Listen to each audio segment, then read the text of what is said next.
Hello everyone, today I will talk about the third version of my prototype and present the demonstration in this video.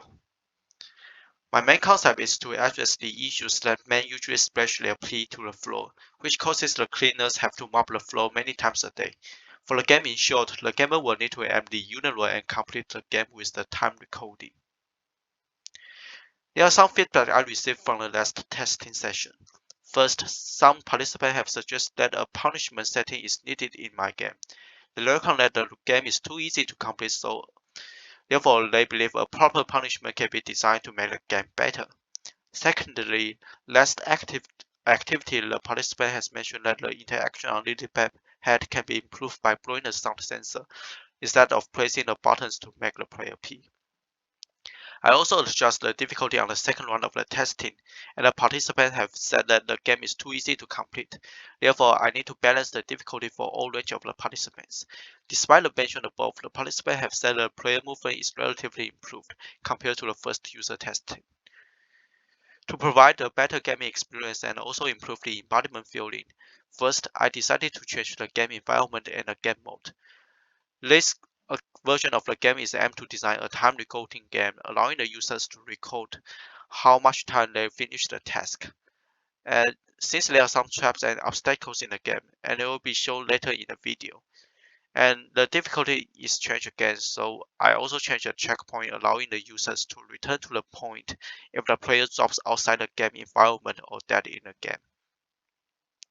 There are three testing goals in this final round of the evaluation. First is to see whether people can console and complete the game without telling any instruction.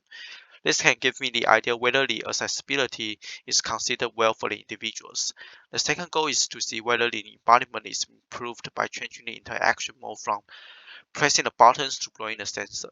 Last, through implementing a stopwatch to display on the gaming screen, I'll be able to know whether people think the time is important or complete the task is important.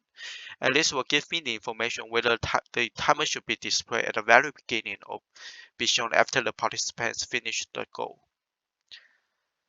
So the participants are asked to wear the mask which embeds Arduino LilyPad.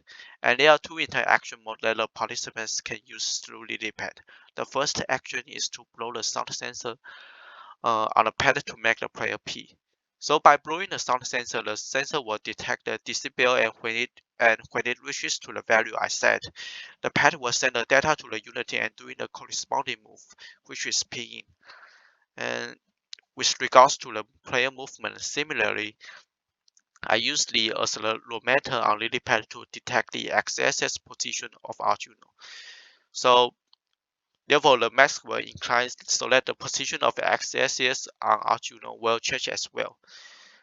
And so by doing this, the pad will send a message to the Unity and the player will move.